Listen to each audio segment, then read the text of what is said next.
Hello guys, welcome back to my YouTube channel commerce stream by MD Shadan. Guys, आपको पता last video में हमने macro economics class 12 का जो चैप्टर नंबर 4 है, that is methods of calculating national income, इसके बारे में हमने पढ़ना शुरू किया था। ठीक है।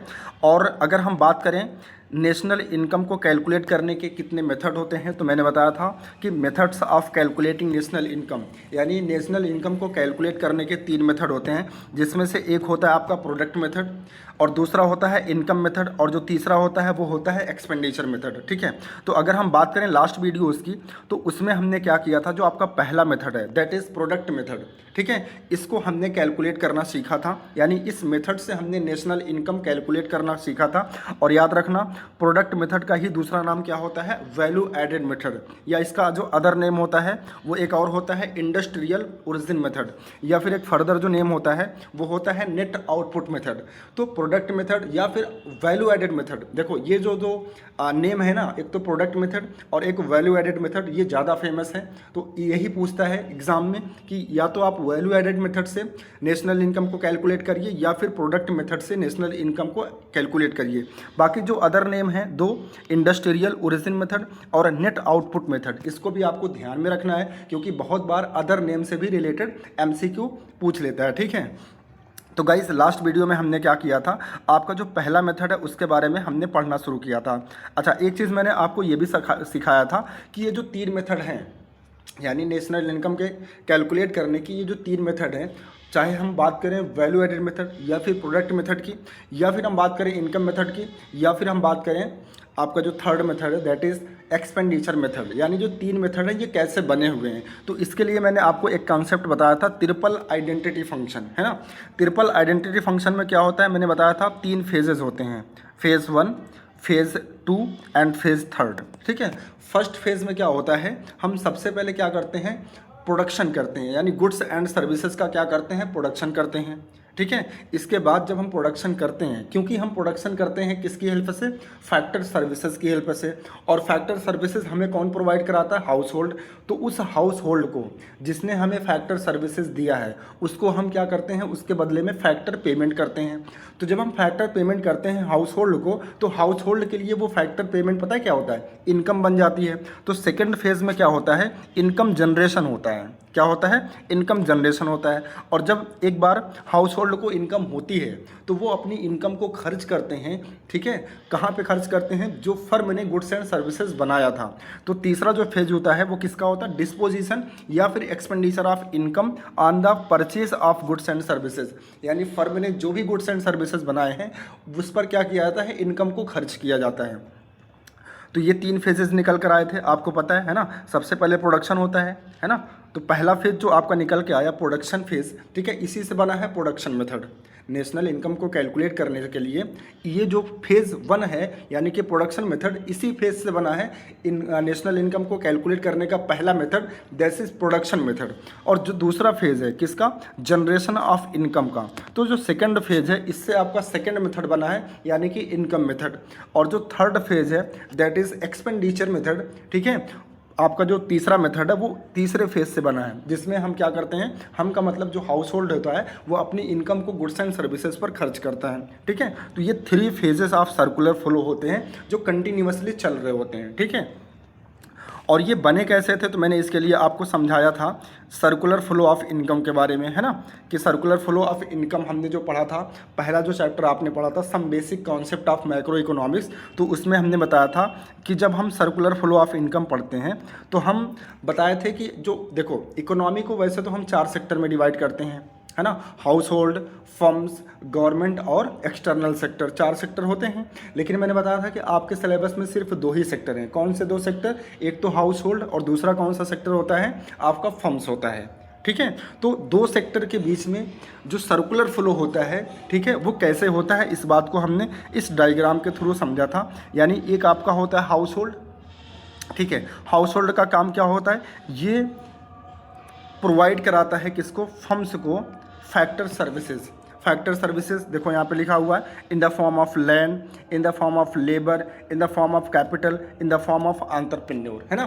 फिर इसकी हेल्प से ये जो फर्म्स होती हैं वो क्या करती हैं, गुड्स एंड सर्विसेज प्रोड्यूस करती हैं, ठीक है। और जब एक बार ये गुड्स एंड सर्विसेज प्रोड्यूस कर लेती हैं तो जो फैक्टर सर्विसेज इन्होंने अवेल किया था हाउस होल्ड सेक्टर से, उन्हें पेमेंट करती हैं उन फैक्टर सर्विसेज के बदले में, क्या, factor payment in the form of wages.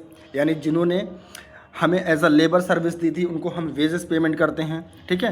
Rent की पेमेंट करते हैं, मतलब जिन्होंने हमें अपना लैंड दिया था उसको हम रेंट की पेमेंट करते हैं। इंटरेस्ट का पेमेंट करते हैं, यानी जिन्होंने हमें कैपिटल दिया था उसको हम इंटरेस्ट की पेमेंट करते हैं। प्रॉफिट का पेमेंट करते हैं, यानी जिन्होंने हमको एज अ एंटरप्रेन्योर की सर्विस दी थी उसको हम प्रॉफिट का पेमेंट करते हैं, ठीक है। तो इसमें क्या होता है, सर्कुलर फ्लो ऑफ इनकम में क्या होता है, सबसे पहले हाउस होल्ड क्या करता है, अपनी फैक्टर सर्विसेज देता है, फिर फर्म क्या करता है, उस फैक्टर सर्विसेज के बदले में फैक्टर पेमेंट करता है। तो इनके पास इनकम होती है ना, इनकम होती है। फिर ये क्या करते हैं, हाउस होल्ड उस इनकम को क्या करते हैं, एक्सपेंडिचर करते हैं, खर्च करते हैं, किस पर, कंजम्पशन पर, अपने कंजम्पशन पर, है ना। तो कंजम्पशन पे खर्च करने का मतलब क्या होता है कि वो अपनी इनकम को डिस्ट्रीब्यूट करते हैं अलग अलग गुड्स पर जो उनको सेटिस्फाई करते हैं, मतलब उनके कंजम्पशन में जो भी चीज़ें वो कंज्यूम करते हैं उन पर वो खर्च करते हैं, जिससे उनकी वांट्स को क्या होता है, सेटिस्फेक्शन मिलता है। बात समझ रहे हो।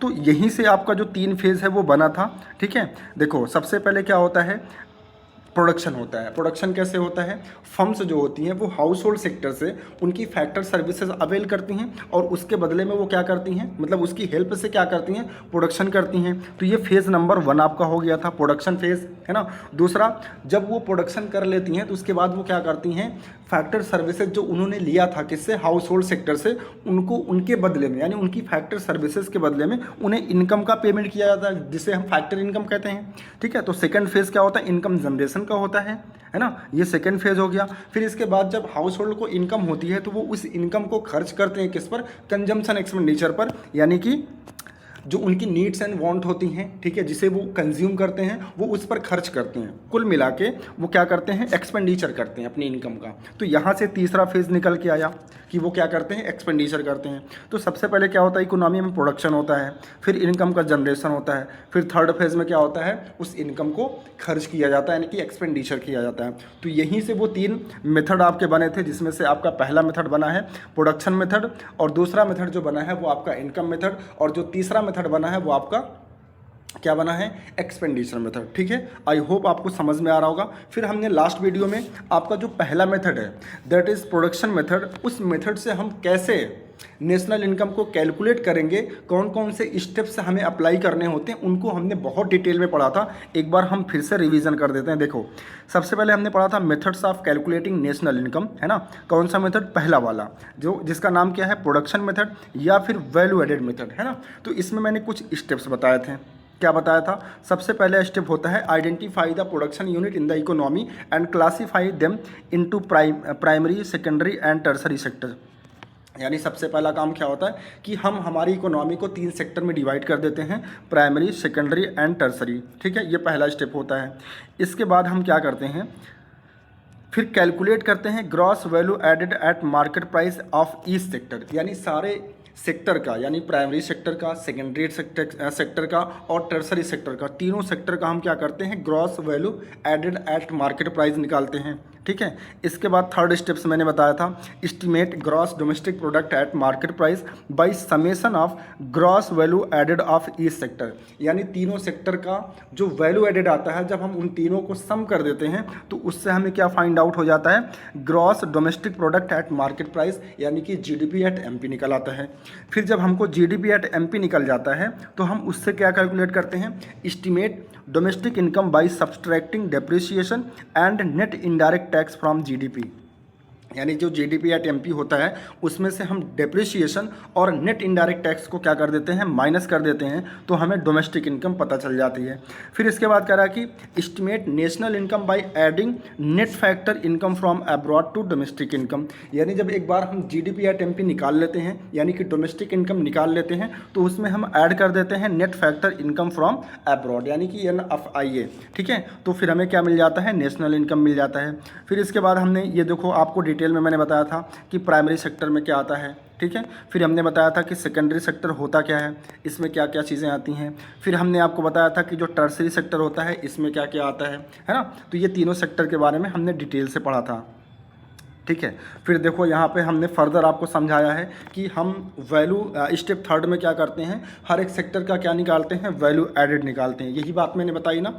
अब ये वैल्यू एडेड निकलता कैसे, तो इसका एक फार्मूला होता है value of output minus value of input. यानी जो हमारा वैल्यू ऑफ आउटपुट होता है, मतलब हम एक साल में कितना डब्बा बना रहे हैं, उसमें से हम माइनस कर देते हैं वैल्यू ऑफ इनपुट्स। यानी जो भी चीज़ हम बना रहे हैं उसके लिए जो हम रॉ मटेरियल यूज़ कर रहे हैं उसकी जो कॉस्ट आती है, ठीक है, उसको हम माइनस कर देते हैं, तो हमें मिल जाता है क्या, वैल्यू एडेड। ठीक है, एक सेक्टर का हुआ। इसी तरीके से दूसरे सेक्टर का निकालते हैं, तीसरे सेक्टर का निकालते हैं, और तीनों सेक्टर का जब हम वैल्यू एडेड ऐड कर लेते हैं तो उसको बोलते हैं सिग्मा GVA एट MP। क्या बोलते हैं, सिग्मा GVA एट MP, यानी gross value added at market price. ठीक है, यानी जब हम तीनों सेक्टर का वैल्यू एडेड निकाल लेते हैं तो इसी को बोलते हैं सिग्मा GVA एट MP।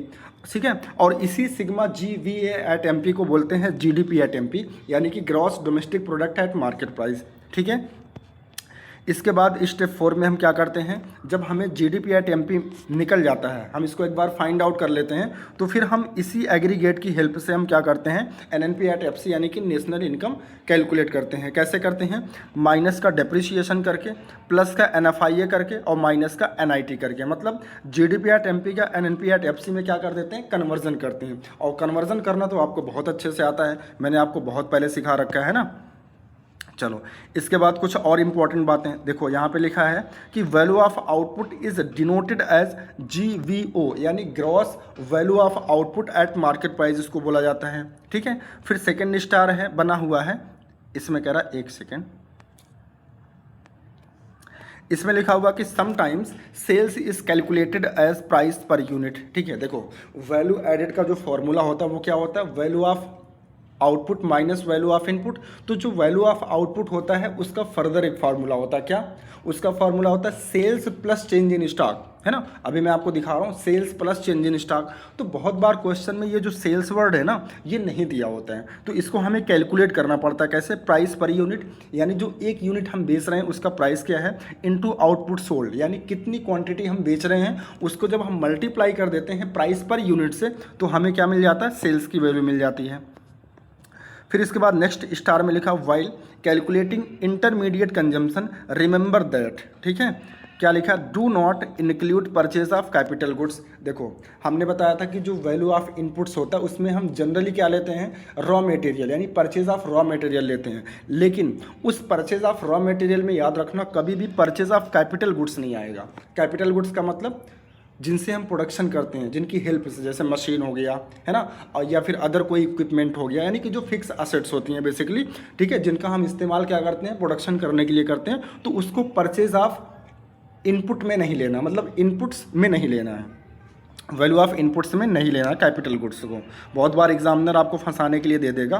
ठीक है, चलो मैं बता देता हूँ, purchase of raw materials includes, इसमें क्या आएगा, तो इसमें एक तो आएगा domestic purchase. Sir domestic purchase का मतलब क्या होता है, देखो जब हम अपने गुड्स को परचेज करते हैं अपनी डोमेस्टिक टेरेटरी पर, ठीक है, जैसे हमने गुड्स परचेज किया हाउस होल्ड से, ठीक है, कहाँ से, इकोनॉमी के अंदर, हमारी जो डोमेस्टिक टेरेटरी है वहाँ की टेरेटरी पर अगर हमने गुड्स परचेज़ किया हाउस होल्ड से, या फिर हमने सरकार से परचेज़ किया, या फिर हमने किसी अदर फर्म से परचेज़ किया, तो ये तीन चीज़ें किस में आती हैं, डोमेस्टिक परचेज़ में आती हैं। और बहुत बार हम क्या करते हैं, विदेशों से सामान खरीदते हैं, यानी कि इंपोर्ट खरीदते हैं, इंपोर्ट करते हैं। ठीक है, तो याद रखना परचेज़ ऑफ रॉ मटेरियल का मतलब क्या होता है, डोमेस्टिक परचेज़ और इम्पोर्ट्स होता है। ठीक है, चलो इसके बाद देखो वही बातें यहाँ पे लिखी हुई हैं जो हमने पहले स्टेप्स में बताया था कि सबसे पहले हमारा काम क्या होता है कि हम हमारी इकोनॉमी में जो तीन सेक्टर होते हैं, एक होता है प्राइमरी सेक्टर, दूसरा होता है सेकेंडरी, और तीसरा होता है टर्सरी, तीनों। ठीक है, इन तीनों को सबसे पहले हम क्या करते हैं, आइडेंटिफाई कर लेते हैं। फिर जब हम इनको आइडेंटिफाई कर लेते हैं तो हर एक सेक्टर का हम क्या निकालते हैं, वैल्यू ऑफ आउटपुट निकालते हैं। और वैल्यू ऑफ आउटपुट निकालने के लिए फॉर्मूला क्या होता है, sales plus change in stock. क्या होता है, sales plus change in stock. अब मैंने क्या बताया कि बहुत बार क्वेश्चन में सेल नहीं दिया होता है, तो सेल हम कैसे निकालते हैं, price per unit into quantity हमने कितना सेल किया है, तो जितना भी क्वांटिटी हम सेल किए रहते हैं उसको प्राइस से मल्टीप्लाई कर देते हैं तो हमारा सेल्स निकल आता है। ठीक है, अब सेल्स का मतलब क्या होता है, तो सेल्स का मतलब होता है एक तो डोमेस्टिक सेल्स। डोमेस्टिक सेल्स का मतलब जो सेल हम अपनी इकोनॉमी के अंदर यानी डोमेस्टिक टेरिटरी के अंदर कर रहे हैं। जैसे हमने सेल किया किसको, हाउस होल्ड को, या फिर हमने सेल किया सरकार को, या हमने सेल किया फर्म्स को। तो इन तीनों को ऐड कर लेते हैं, यानी अगर हमने हाउस होल्ड को सेल किया, सरकार को सेल किया, या फिर फर्म्स को सेल किया जो कि हमारी टेरिटरी के अंदर होते हैं, तो इन तीनों को सम करके हम बोलते हैं डोमेस्टिक सेल। क्या बोलते हैं, डोमेस्टिक सेल। या बहुत बार हम क्या करते हैं, विदेश में सामान बेचते हैं जिसको एक्सपोर्ट करना कहते हैं, है ना। तो सेल्स का मतलब क्या होता है, डोमेस्टिक सेल प्लस एक्सपोर्ट्स, ठीक है, और plus change in stock. Sir change in stock का मतलब क्या होता है, तो चेंज इन स्टॉक का मतलब होता है क्लोजिंग स्टॉक माइनस का ओपनिंग स्टॉक। ठीक है, तो इस तरीके से आप सेल्स कैलकुलेट करते हो। तो वैल्यू ऑफ आउटपुट का मतलब क्या होता है, sales plus change in stock, है ना। यानी जो सेल हमने किया है एक साल के अंदर में, उसमें हम ऐड कर देते हैं चेंज इन स्टॉक को। चलो इसके बाद वैल्यू ऑफ इनपुट्स की बात कर लें, क्योंकि देखो वैल्यू एडेड को कैलकुलेट करने का फार्मूला क्या होता है, value of output minus value of inputs. तो वैल्यू ऑफ आउटपुट हमने समझ लिया, ठीक है, जिसका फार्मूला होता है sales plus change in stock. अब उसमें से माइनस करना होता है वैल्यू ऑफ इनपुट्स को, है ना। तो वैल्यू ऑफ इनपुट्स का मतलब बेसिकली होता है non factor inputs. Non factor inputs का मतलब देखो, एक होता है फैक्टर इनपुट जिनकी हेल्प से हम प्रोडक्शन करते हैं, जैसे लैंड, लेबर, कैपिटल, एंटरप्रेन्योर हो गया। लेकिन इसके अलावा कुछ अदर फैक्टर होते हैं जिनको हम नॉन फैक्टर इनपुट्स कहते हैं, ठीक है। उनकी भी मदद हमें लेनी पड़ती है, किसके लिए, प्रोडक्शन करने के लिए। जैसे एक तो रॉ मटेरियल हो गया, तो बताओ रॉ मटेरियल क्या फैक्टर इनपुट है, नहीं सर, ये तो नॉन फैक्टर इनपुट हो गया। इलेक्ट्रिसिटी हो गया, है ना, हमारे यहाँ जो वर्कर काम करते हैं उनको हम सैलरी देते हैं, मजदूरी देते हैं, तो ये सब क्या है, नॉन फैक्टर इनपुट्स हैं। भाई इनकी भी तो हेल्प लेते हैं, भाई प्रोडक्शन करना है तो रॉ मटेरियल चाहिए, प्रोडक्शन करना है तो इलेक्ट्रिसिटी चाहिए, मजदूर चाहिए, है ना। तो ये सारे फैक्टर्स कौन से हैं, नॉन फैक्टर इनपुट हैं। तो वैल्यू ऑफ इनपुट्स में कह रहा कि हम जनरली क्या लेते हैं, नॉन फैक्टर इनपुट लेते हैं, जिसमें से मेनली हम क्या लेते हैं, रॉ मटेरियल लेते हैं, ठीक है। सर अब ये रॉ मटेरियल हम कहाँ से परचेज करते हैं, तो देखो अगर हम रॉ मटेरियल की बात करें तो इसको हम परचेज़ करते हैं। परचेज़ कहाँ से करते हैं, या तो हम अपनी इकोनॉमी में यानी जो हमारी डोमेस्टिक टेरिटरी है उसके अंदर से परचेज़ करते हैं, जिसको डोमेस्टिक परचेज़ किया जाता है, कहा जाता है, या फिर हम फॉरेन से रॉ मटेरियल परचेज़ करते हैं जिसको हम इम्पोर्ट्स कहते हैं, ठीक है। तो अगर हम रॉ मटेरियल यानी कि जो हमारा रॉ मटेरियल है या जिसको हम नॉन फैक्टर इनपुट्स कहते हैं, अगर हम उसको परचेज़ करते हैं टेरिटरी के अंदर से, ठीक है, तो हम कहाँ से परचेज़ करते हैं, ठीक, परचेज़ कर सकते हैं। तो raw material purchase from house hold, raw material purchase from government, raw material purchase from firms, यानी हाउस होल्ड से परचेज़ किया, सरकार से परचेज़ किया, या किसी अदर फर्म से परचेज़ किया, तो इन तीनों को मिला के बोलते हैं डोमेस्टिक परचेज़। और अगर हम मान लो फॉरेन से परचेज़ करते हैं तो उसको क्या बोलते हैं, इम्पोर्ट्स बोलते हैं। तो याद रखना वैल्यू ऑफ इनपुट्स में एक तो डोमेस्टिक परचेज़ आता है, ठीक है, जिसमें तीन चीज़ें, purchase from house hold, purchase from government, purchase from firms, ठीक है। और जो इंपोर्ट होता है यानी कि अगर हम फॉरेन कंट्री से परचेज करते हैं, तो इन दोनों को ऐड करके क्या बोलते हैं, वैल्यू ऑफ इनपुट्स बोलते हैं। और एक चीज़ मैंने बताया था कि परचेज ऑफ इनपुट्स में यानी परचेज ऑफ क्या कहते हैं, परचेज ऑफ इनपुट्स में, sorry, purchase of non factor inputs में याद रखना कभी भी कैपिटल परचेज नहीं आएगा, ठीक है, कभी भी क्या नहीं आएगा, कैपिटल का परचेज नहीं आएगा। देखो यहाँ पे मैंने अभी बताया था आपको, एक सेकंड में आपको दिखा देता हूँ। हाँ यहाँ देखो, यहाँ लिखा ना कैपिटल एक्सपेंडिचर नहीं आते, यानी जो हम कैपिटल एक्सपेंडिचर कहते हैं, ठीक है, वो यहाँ पे नहीं आते। यानी किसी भी फिक्स असेट्स को अगर हम परचेज करते हैं तो वो यहाँ पे नहीं आएगा, only and only purchase of raw material आएगा, ठीक है। किसी भी कैपिटल गुड्स को अगर हम परचेज करते हैं तो वो इनपुट्स में नहीं आते हैं, याद रखना इस बात को, ठीक है। चलो इसके बाद हमने आपको बताया था कि कुछ अदर नेम होते हैं, है ना। जैसे अगर हम बात करें चेंज इन स्टॉक को, चेंज इन स्टॉक की, तो change in stock is also name as, कभी कभी ऐसे लिखा रहेगा डेल्टा करके, है ना। ये डेल्टा का मतलब क्या है, डेल्टा रिप्रेजेंट करता है चेंज को। तो डेल्टा इन स्टॉक यानी चेंज इन स्टॉक, इस तरीके से क्वेश्चन में आपको लिखा मिल सकता है। या फिर चेंज इन स्टॉक का मतलब closing stock minus opening stock होता है, इस तरीके से लिखा मिल सकता है। या फिर बहुत बार अनसोल्ड गुड्स लिखा हुआ मिल सकता है, ठीक है। तो अनसोल्ड गुड्स का मतलब क्या है, closing stock minus opening stock, इन दोनों का जो डिफरेंस होता है उसी को बोलते हैं अनसोल्ड गुड्स, ठीक है। या फिर ये बहुत इंपॉर्टेंट है, बहुत बार एग्जाम में ये आपको देखने को मिलेगा, लिखा रहेगा excess of closing stock over opening stock. तो इसका भी मतलब वही होता है, closing stock minus opening stock, ठीक है, याद रखना। चलो इसके बाद intermediate consumption is also known as. अब जो इंटरमीडिएट कंजम्पशन होता है या जिसको हम वैल्यू ऑफ इनपुट कहते हैं, उसमें हम क्या क्या लेते हैं या उसको और किस नाम से जाना जाता है। तो एक होता है परचेज ऑफ रॉ मटेरियल, आपको देखने को मिलेगा क्वेश्चन में, या फिर purchase of single use producer goods. देखो प्रोड्यूसर जो गुड्स यूज़ करता है किसी भी गुड्स को बनाने के लिए, है ना, रॉ मटेरियल यूज़ करता है। तो जो भी रॉ मटेरियल यूज़ होता है, जो भी रॉ मटेरियल यूज़ किया जाता है किसी भी गुड्स को बनाने के लिए, वो सिंगल यूज़ प्रोड्यूसर गुड्स कहलाता है। यानी अगर कोई भी रॉ मटेरियल एक बार उसको हमने उससे कुछ बना लिया तो फर्दर उसी सेम रॉ मटेरियल से हम कोई अदर चीज़ नहीं बना सकते। ये बात पता होगी आपको, है ना। इसके बाद है purchase of non factor inputs, है ना। तो ये भी आपको लिखा हुआ मिल सकता है, purchase of non factor inputs. तो ये सारे नेम हैं अदर, ठीक है। इंटरमीडिएट कंजम्पशन के परचेज ऑफ रॉ मटेरियल हो गया, purchase of single use producer goods हो गया, purchase of non factor inputs हो गया। चलो इसके बाद मैंने आपको एक समरी बताई थी, मतलब अभी तक जो मैंने आपको समझाया उसको अगर मैं एक पेज में समझाना चाहूँ तो कैसे समझा सकता हूँ, उसके लिए ये क्रिस्प समरी मैंने आपको समझाया था। देखो सबसे पहले क्या होता है कि हमें निकालना होता है GVA एट MP, यानी gross value added at market price. और ये निकलता कैसे है, ठीक है। तो हमें क्या करना होता है, सबसे पहले जो 3 सेक्टर होते हैं उनका GVO एट MP निकालना होता है, यानी gross value added at market price निकालना होता है। सर कैसे निकालेंगे, तो उसका फॉर्मूला होता है value of output minus intermediate consumption, ठीक है। या फिर इसको हम कह सकते हैं gross value of output at market price minus intermediate of consumption. अब सुनो ध्यान से मेरी बात, जो ग्रॉस वैल्यू या फिर वैल्यू ऑफ आउटपुट होता है, ठीक है, एक सेकंड मैं आपको दिखाता हूँ, एक सेकंड गाइस।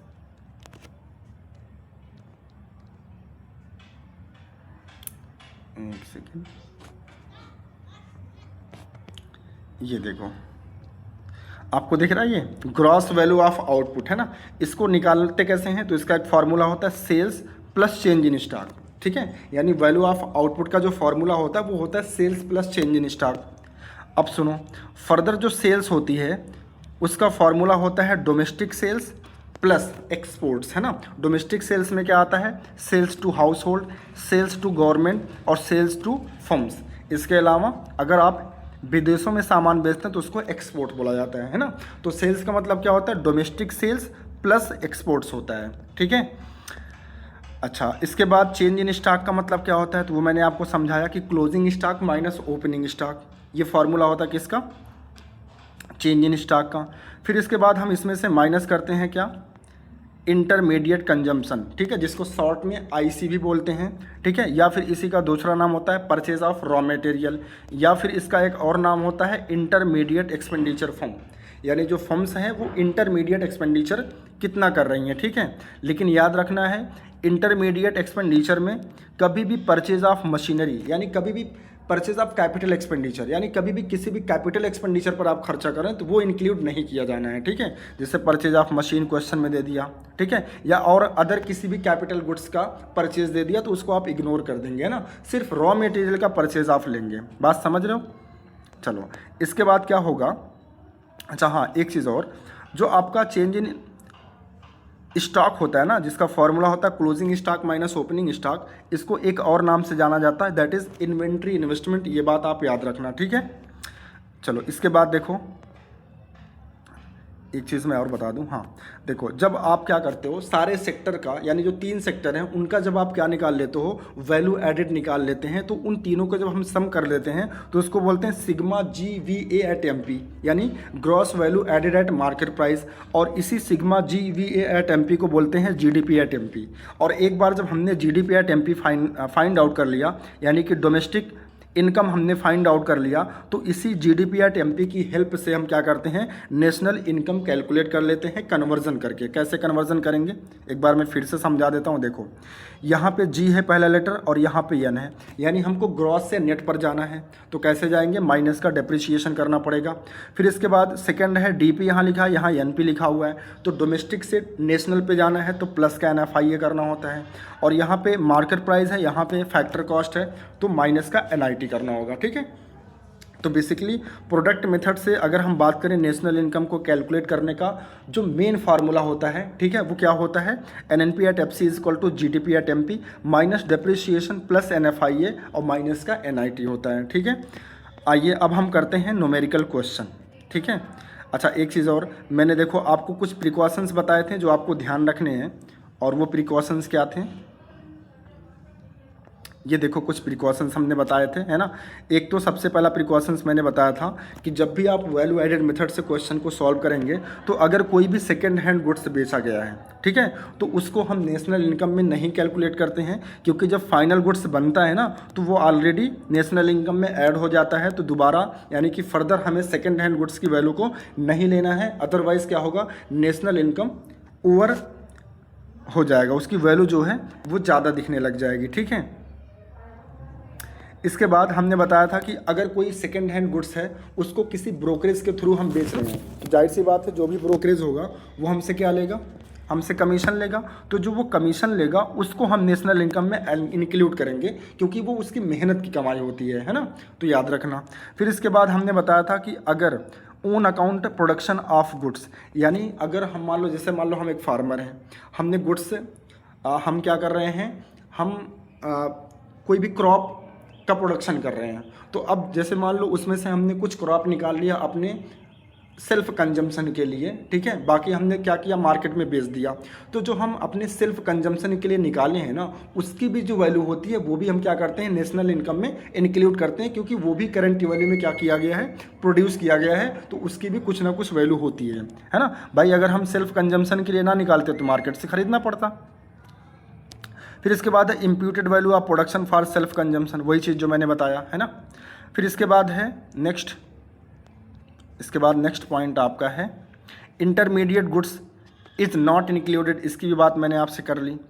इम्प्यूटेड रेंट, है ना, इसका मतलब मैंने क्या बताया था कि अगर मान लो कोई भी प्रोड्यूसर है जो प्रोडक्शन कर रहा है, जिस भी बिल्डिंग में वो प्रोडक्शन कर रहा है वो बिल्डिंग उसका खुद का है, मतलब वो रेंट पे नहीं ले रखा है, ठीक है, तो उसका जो भी रेंट बनता है मार्केट में, है ना, मतलब उसी तरह का बिल्डिंग अगर हम मार्केट में रेंट पे लेते तो उसकी जो भी वैल्यू निकल के आती है तो उसको भी हम नेशनल इनकम में इंक्लूड करते हैं, भले वो अपने ही क्या कर रहा है, अपने ही बिल्डिंग में वो प्रोडक्शन कर रहा है, ठीक है, अपनी ही फैक्ट्री, मतलब उसकी खुद की ज़मीन है उसमें वो प्रोडक्शन कर रहा है, लेकिन अगर मान लो वो दूसरे से लेता तो किराया तो देना पड़ता है ना, तो उसकी भी वैल्यू हम क्या करते हैं, मार्केट के रेट से जो भी मार्केट में चल रहा होता है उस हिसाब से हम कैलकुलेट करते हैं, उसको भी हम नेशनल इनकम में इंक्लूड करते हैं, उसको बोलते हैं इम्प्यूटेड रेंट।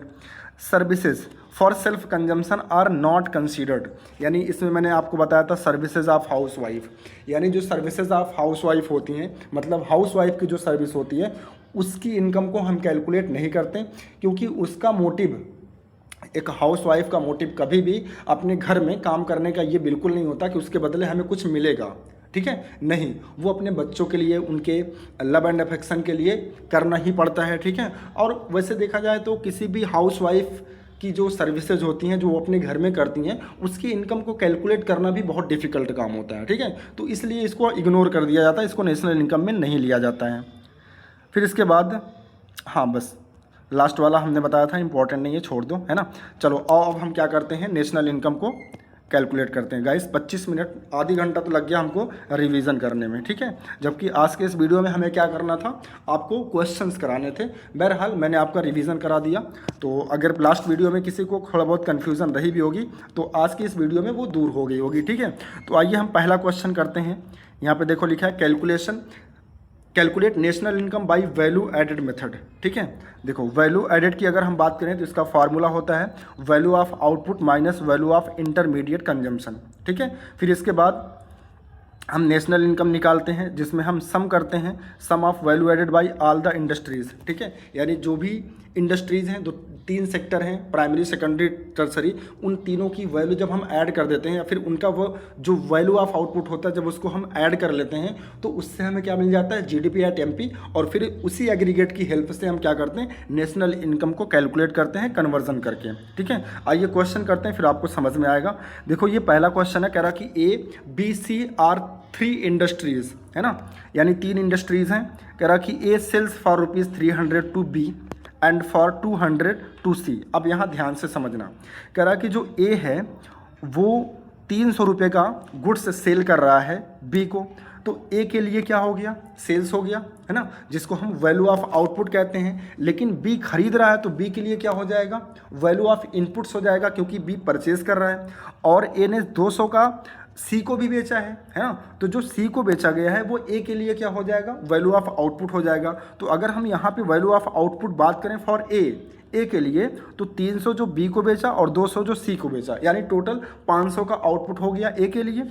और B के लिए अगर हम बात करें कि उसका वैल्यू ऑफ इनपुट क्या हुआ, तो 300 रुपया B के लिए वैल्यू ऑफ इनपुट हो गया और C के लिए 200 इनपुट हो गया। बात समझ रहे हो, अभी मैं इसको और अच्छे से समझा रहा हूँ क्वेश्चन में, डोंट वरी। फिर लिखा है B sales for ₹100 to private consumer, तो ये B के लिए क्या हो गया, वैल्यू ऑफ आउटपुट हो गया। एंड फॉर 300 टू C, और C को उसने क्या किया, 300 का सामान बेचा, तो B के लिए ये 300 भी क्या हो गया, वैल्यू ऑफ आउटपुट हो गया। और C को बेचा है यानी C ने खरीदा है, तो C के लिए क्या हो गया, ये 300 वैल्यू ऑफ इनपुट्स हो गया, है ना। फिर इसके बाद लिखा हुआ है C sales for ₹1200 to private consumer, तो ये C के लिए क्या हो गया, वैल्यू ऑफ आउटपुट हो गया, ठीक है। आइए इसको सॉल्व करते हैं, यहाँ पे रुक जाओ, यहाँ पे सॉल्व करते हैं। देखो क्वेश्चन आपका यही है, क्वेश्चन नंबर 1 कह रहा कि calculate national product by value added method, है ना। ABC आर 3 इंडस्ट्रीज, मतलब वही चीज़ लिखी हुई है। अब आइए इसको सॉल्व करने के लिए आपको क्या करना है, सबसे पहले देखो एक कॉलम बना लेना है फर्म्स का या फिर इंडस्ट्रीज़ का, है ना। 3 इंडस्ट्रीज़ थी A, B और C, ये 3 इंडस्ट्रीज़ थी। फिर एक कॉलम बनाना है वैल्यू ऑफ आउटपुट का और एक कॉलम बनाना है वैल्यू ऑफ इनपुट का, क्योंकि जब हम प्रोडक्शन मेथड से, ठीक है, या फिर वैल्यू एडेड मेथड से हम नेशनल इनकम निकालते हैं तो सबसे पहले हमें जीडीपी एट एमपी निकालना होता है। और जीडीपी एट एमपी का फॉर्मूला क्या होता है, value of output minus value of input. तो इसीलिए हम यहाँ पे एक कॉलम वैल्यू ऑफ आउटपुट का बना रहे हैं और एक कॉलम बना रहे हैं वैल्यू ऑफ इनपुट का। फिर वैल्यू एडेड हम निकाल लेंगे कैसे, वैल्यू ऑफ आउटपुट में से वैल्यू ऑफ इनपुट को माइनस करके, है ना।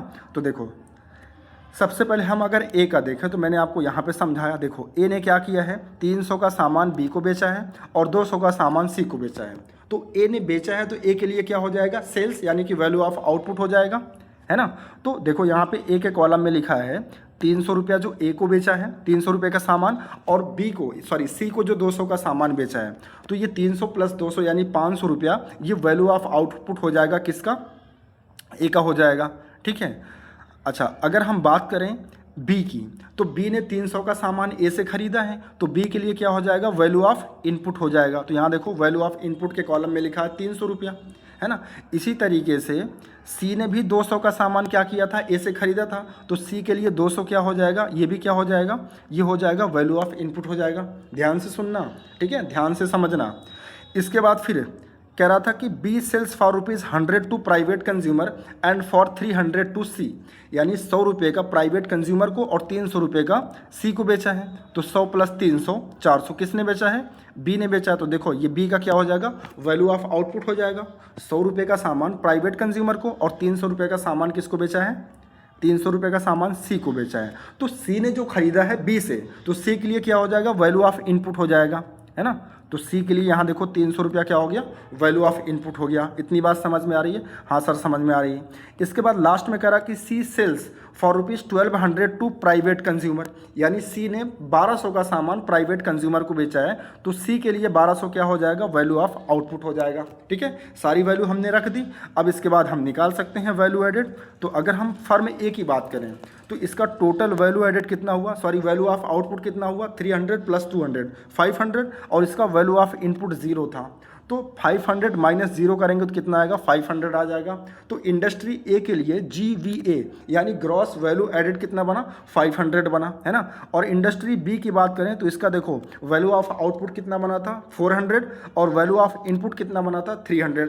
तो 400 माइनस 300 कर देंगे तो कितना आ जाएगा, 100। तो ये इंडस्ट्रीज बी का हो गया क्या, GVA यानी कि ग्रॉस वैल्यू एडेड। इसी तरीके से सी की अगर हम बात करें तो इसका वैल्यू ऑफ आउटपुट कितना था, 1200, और वैल्यू ऑफ इनपुट कितना था, 200 प्लस 300 यानी कि 500। तो 1200 माइनस का 500 ये हो जाएगा 700। तो ये इंडस्ट्री 3 के लिए यानी कि सी के लिए क्या हो गया, ग्रॉस वैल्यू एडेड, है ना। अब इसके बाद मैंने क्या बताया था, हर एक सेक्टर का जब हम वैल्यू एडेड निकाल लेते हैं तो फिर तीनों को सम कर लेते हैं। तो अगर हम इन तीनों का सम करें तो 500 प्लस 100 प्लस 700 तो ये आ जाएगा 1300, ठीक है। और हमने बताया था जब हम हर सेक्टर का वैल्यू एडेड निकाल लेते हैं तो उसको बोलते हैं सिग्मा GVA, और उसी सिग्मा GVA को बोलते हैं GDP एट MP। क्या बोलते हैं, GDP एट MP। देखो यहाँ पर वैसे हमसे पूछा है नेशनल इनकम, ठीक है, नेशनल इनकम यानी कि नेशनल प्रोडक्ट मतलब NNP एट FC पूछा है, लेकिन GDP एट MP तो निकाल लिया। अब नेशनल इनकम निकालने के लिए अदर कोई चीज़ नहीं दी है, ठीक है, मतलब ना तो NIT दिया है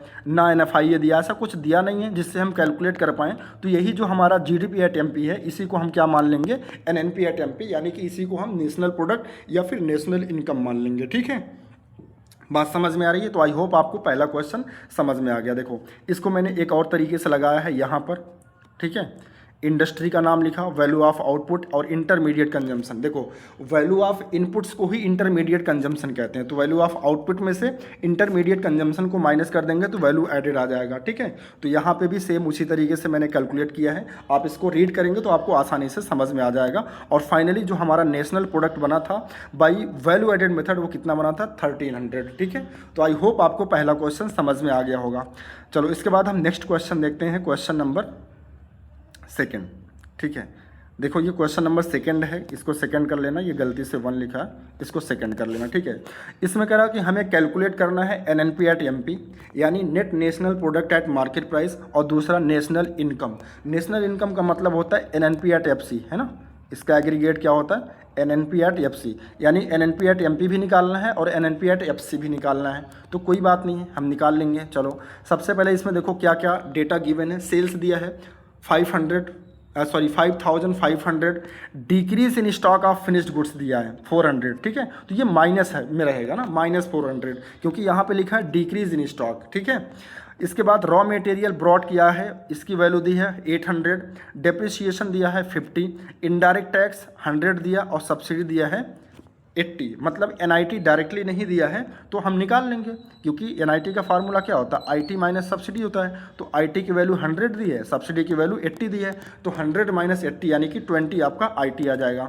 चलो तो सबसे पहले हम देखो पहले स्टेप में हम क्या निकालेंगे, NNP एट MP निकालेंगे, जिसके लिए सबसे पहले हमें निकालना पड़ेगा GDP एट MP, ठीक है। GDP एट MP का फार्मूला होता है sales plus change in stock minus intermediate consumption, या फिर हम इसको ऐसे भी कह सकते हैं, देखो sales plus change in stock, इन दोनों को ऐड करके हम क्या बोलते हैं, value of input value of output बोलते हैं। लेकिन यहाँ क्योंकि जो फिगर है, जो डेटा है वो सेल्स और चेंज इन स्टॉक करके दिया है ना, तो वो दिया है, तो इसलिए मैंने यहाँ पे वैल्यू ऑफ इनपुट की जगह, ठीक है, वैल्यू ऑफ आउटपुट की जगह सॉरी हमने क्या लिख दिया, sales plus change in stock, है ना। तो आइए देखिए क्वेश्चन में हमको जो सेल्स दिया है वो कितना दिया है, 5500, और अगर हम चेंज इन स्टॉक की बात करें तो क्वेश्चन में दिया है डिक्रीज इन, यहाँ देखो मैं दिखा देता हूँ, यहाँ पे लिखा था decrease in stock of finished goods, decrease in stock of finished goods, मतलब ये माइनस की फिगर दी है, ठीक है। क्या दिया है, माइनस की फिगर दिया है। एक सेकेंड गाइज, ब्रश का कलर ज़्यादा ही कुछ, ठीक है। चलो तो देखो 5500 ये हो गया सेल्स आपका, और ये हो जाएगा -400, क्योंकि क्वेश्चन में क्या लिखा था, डिक्रीज इन स्टॉक लिखा था। तो डिक्रीज इन स्टॉक का मतलब वो नेगेटिव वैल्यू है। और IC की बात करें, IC का मतलब इंटरमीडिएट कंजम्पशन थी आपका 800 दिया था, यहाँ पे देखो लिखा ना रॉ मटेरियल ब्रॉड, इसी को बोलते हैं वैल्यू ऑफ इनपुट भी बोलते हैं या फिर इंटरमीडिएट कंजम्पशन बोलते हैं। तो जब इसको आप सॉल्व करेंगे 5500 प्लस और ब्रैकेट में -400 और फिर -800, जब आप इसको सॉल्व करेंगे तो ये आ जाएगा 4300, ठीक है। तो ये आपका आ गया जीडीपी एट एमपी। अब हमको निकालना क्या था, पहला एग्रीगेट हमको निकालना था NNP at MP. GDP at MP हमने निकाल लिया, ठीक है। अब हमको निकालना है एनएनपी एट एमपी, तो इसी का कन्वर्जन कर लेंगे। कैसे करेंगे, देखो यहाँ पे पहला लेटर जी दिया है, एक सेकेंड, यहाँ पे पहला लेटर जी है और यहाँ पे पहला लेटर एन है, यानी हमको ग्रॉस से नेशनल पे जाना है, तो माइनस का क्या करना पड़ेगा, डेप्रिसिएशन करना पड़ेगा। एक सेकेंड, थोड़ा सा ब्रश और सॉरी, ठीक है, हाँ। तो गाइस क्या करेंगे, जीडीपी एट एमपी में से माइनस कर देंगे डेप्रिसिएशन, ठीक है। फिर इसके बाद देखो यहाँ डोमेस्टिक प्रोडक्ट है, यहाँ नेशनल प्रोडक्ट है, यानी कि हमें डोमेस्टिक प्रोडक्ट से नेशनल प्रोडक्ट पे जाना है, तो हमें क्या करना होगा, प्लस का एनएफआईए करना होगा, ठीक है। तो देखो जीडीपी एट एमपी हमको कितना दिया था, 4300, माइनस डेप्रिसिएशन कितना दिया था क्वेश्चन में, 50, और एनएफआईए दिया ही नहीं था, तो उसको हम 0 लिख लेंगे और इसको सॉल्व कर लेंगे, तो ये आ जाएगा 4250। तो ठीक है, तो ये आपका क्या आ गया, एनएनपी एट एमपी आ गया। फिर इसके बाद हमसे पूछना था नेशनल इनकम, और नेशनल इनकम का एग्रीगेट गाइस क्या होता है, एनएनपी एट एफसी, ठीक है। तो देखो एनएनपी एट एफसी कैसे निकलेगा, सबसे पहले हम इसको कन्वर्ट कर लेते हैं एनएनपी एट एमपी में, ठीक है। तो देखो एनएनपी एट एमपी अगर हमको निकालना है, ठीक है, एनएनपी एट एमपी अगर हमको निकालना है, ठीक है, मतलब निकालना तो हमें एनएनपी एट एफसी है, और हम सबसे पहले क्या करेंगे, एनएनपी एट एमपी निकाल लेंगे। कैसे, देखो एनएनपी एट, सॉरी एक सेकेंड, मैं क्या बोल गया, देखो हम यहाँ पे ऑलरेडी निकाल चुके हैं एनएनपी एट एमपी। अब हम एनएनपी एट एमपी को क्या कर लेंगे, कन्वर्जन कर लेंगे एनएनपी एट एफसी में। तो देखो कैसे करेंगे कन्वर्जन, यहाँ पे पहला लेटर एन है, यहाँ भी पहला लेटर एन है, तो सेम है, यहाँ पे एनपी है, यहाँ पे एनपी है, ये भी सेम है, बस डिफरेंस किसका है, यहाँ पे मार्केट प्राइस है और यहाँ पे फैक्टर कॉस्ट है। तो अगर हमें मार्केट प्राइस से फैक्टर कॉस्ट पे जाना है तो क्या करना पड़ेगा, माइनस का एनआईटी, है ना। अब देखो यहाँ पे एनआईटी डायरेक्टली नहीं दिया है, लेकिन हाँ इनडायरेक्ट टैक्स और सब्सिडी यहाँ पे बता रहा है। तो एनआईटी का फॉर्मूला क्या होता है, एनआईटी का फॉर्मूला होता है आईटी माइनस सब्सिडी होता है। तो आईटी दिया 100 और सब्सिडी दिया 80, तो 100 माइनस 80 करेंगे कितना आ जाएगा, 20, ठीक है। तो यहाँ पे देखो लिखा -20, इसको सॉल्व कर लेंगे तो यह आ जाएगा 4230। समझ में आ गया, फिर से समझा रहा हूँ। देखो सेकेंड एग्रीगेट हमको निकालना था एनएनपी एट एफसी, हमने पहले एग्रीगेट में ऑलरेडी एनएनपी एट एमपी निकाल लिया, तो बस हमको एनएनपी एट एमपी की हेल्प से हम क्या कर लेंगे, एनएनपी एट एफसी निकाल लेंगे कन्वर्जन करके, ठीक है। सब कुछ सेम है, सिर्फ मार्केट प्राइस और फैक्टर कॉस्ट का डिफरेंस था, तो हमें मार्केट प्राइस से फैक्टर कॉस्ट पे जाना है, तो माइनस का एनआईटी करना पड़ेगा, ठीक है। और एनआईटी की वैल्यू हमने कैलकुलेट किया 20 था, तो इसको सॉल्व करेंगे 4230 आएगा, ठीक है। तो हमारा जो आंसर आया गाइस एनएनपी एट एमपी वो कितना आया, 4250, और जो एनएनपी एट एफसी आया वो कितना आया, 4230 आया। बात समझ रहे हो, हाँ सर समझ में आ रहा है, चलो ठीक है। नेक्स्ट क्वेश्चन देखते हैं, क्वेश्चन नंबर 3। क्वेश्चन नंबर 3 में कह रहा कि find value added by firm A and B, यानी ए एंड बी का वैल्यू एडेड निकालना है, और फिर कह रहा जीडीपी एट एमपी भी निकालना है, ठीक है। क्या क्या डेटा हमको गिवन है, सबसे पहला दिया है एक्सपोर्ट बाय फर्म ए, यानी जो फर्म ए है उसने एक्सपोर्ट किया है, एक्सपोर्ट करने का मतलब बेचा है, तो फर्म ए के लिए ये क्या हो जाएगा, वैल्यू ऑफ आउटपुट हो जाएगा। फिर इसके बाद लिखा इंपोर्ट बाय फर्म ए, यानी ए ने इंपोर्ट किया है मतलब कि परचेज किया है, तो ये वैल्यू ऑफ इनपुट की वैल्यू हो जाएगी, या फिर आईसी यानी कि इंटरमीडिएट कंजम्पशन की वैल्यू हो जाएगी, ठीक है। इसके बाद दिया है sales to household by firm A, यानी सेल्स किया गया है हाउस होल्ड को किसके द्वारा, फर्म ए के द्वारा, तो ये 900 रुपया फर्म ए का वैल्यू ऑफ आउटपुट हो जाएगा। फिर दिया है sales to firm B by firm A, यानी बी ने फर्म ए को क्या किया है, बेचा है, अच्छा नहीं, फर्म ए ने बी को बेचा है, तो ए के लिए तो हो जाएगा वैल्यू ऑफ आउटपुट, और बी के लिए क्या हो जाएगा, वैल्यू ऑफ इनपुट हो जाएगा, ठीक है गाइस। तो ये जो लिखा है sales to firm B by firm A, मतलब ए ने बी को बेचा है, तो ये 400 रुपया क्या हो जाएगा, ए के लिए वैल्यू ऑफ आउटपुट हो जाएगा और बी के लिए वैल्यू ऑफ इनपुट हो जाएगा। फिर लिखा sales to firm A by firm B, यानी फर्म बी ने ए को बेचा है, तो इस बार ये 300 फर्म बी के लिए वैल्यू ऑफ आउटपुट हो जाएगा और फर्म ए के लिए वैल्यू ऑफ इनपुट हो जाएगा। फिर इसके बाद लिखा sales to household by firm B, यानी फर्म बी ने सेल किया है, तो फर्म बी के लिए ये क्या हो जाएगा, वैल्यू ऑफ इनपुट हो जाएगा, ठीक है। आइए इसका सोल्यूशन कैसे करते हैं, ध्यान से समझना मेरी बात। सबसे पहले हम निकालेंगे ए पॉइंट में वैल्यू एडेड बाई फर्म ए, तो वैल्यू एडेड कैसे निकलता है, जो सेल किया, अच्छा इसको छोड़ो, हम इस टेबल के थ्रू आपको समझा देते हैं, आसानी से समझ में आ जाएगा, दोनों चीज़ें एक साथ निकल जाएंगी। एक सेकंड, माइक बैठ गया है, ओके गाइस, माइक मेरा डिस्चार्ज हो गया था, हमने माइक को चेंज कर लिया। चलो तो इसमें देखो इस टेबल से दोनों चीज़ें एक साथ निकल जाएंगी। देखो सबसे पहले आप क्या करो, फर्म का कॉलम बना लो, ए फर्म है और बी फर्म है ना। इसके बाद second column value of output का बना लो और वैल्यू ऑफ इनपुट का बना लो। तो वैल्यू ऑफ आउटपुट में से वैल्यू ऑफ इनपुट निकाल माइनस कर देंगे तो वैल्यू एडेड आ जाएगा। ठीक है, तो देखो एक बार मैं फिर से पढ़ता हूँ।